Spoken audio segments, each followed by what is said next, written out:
तर आजच्या व्हिडिओमध्ये आपण पाहणार आहोत इयत्ता 8वीचा पायाभूतचा पेपर 2026चा विषय मराठीचा. तर मागच्या भागामध्ये आपण अर्धा पेपर पाहिला होता, तर या भागामध्ये आपण पूर्ण पेपर पाहणार आहोत, म्हणजे उरलेला पुढचा भाग. जर तुम्ही तो पहिला भाग पाहिला नसेल तर तुम्ही तो पण पाहू शकता. तर चला आता व्हिडिओला सुरुवात करतो मी, टाईम वेस्ट नाही करत. तर हा पेपर तुमच्या परीक्षेसाठी पण खूप उपयुक्त ठरणार आहे, त्यामुळे पूर्ण पहा.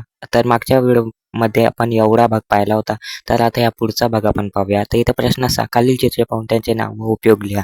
तर इथे तुम्हाला काही चित्रे दिली आहेत, जसे बल्ब, कॉम्प्युटर, बस आणि मोबाईल. तर या चित्रा तुम्हाला नीट पाहायचे आहेत आणि त्याचे नावे आणि उपयोग लिहायचे आहेत 8 मार्कांसाठी.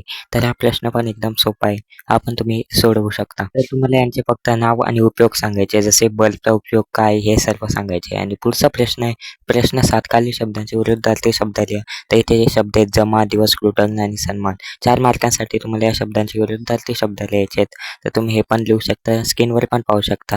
आणि पुढचा आहे, खालील शब्दांचे समानार्थी शब्द लिहा. तर इथे काही वृक्ष, घर असे काही शब्द आहेत, त्यांचे तुम्हाला समानार्थी शब्द लिहायचे आहेत 4 मार्कांसाठी. तर हे पण तुम्ही सोडवू शकता आणि याचे उत्तर पण मी स्क्रीनवर दिले असेल तर तुम्ही पाहू शकता. आणि त्यानंतर प्रश्न क्रमांक 9, खालीलपैकी एका विषयावर निबंध लिहायचे 80 शब्दामध्ये 8 मार्कांसाठी. तर इथे काही विषय आहेत, माझा आवडता खेळाडू, माझा आवडता सण आणि माझे कुटुंब. तर तुम्हाला कोणता एक या विषयावर 80 शब्दात निबंध लिहायचे, तर हा पण प्रश्न तुम्ही सोडवू शकता.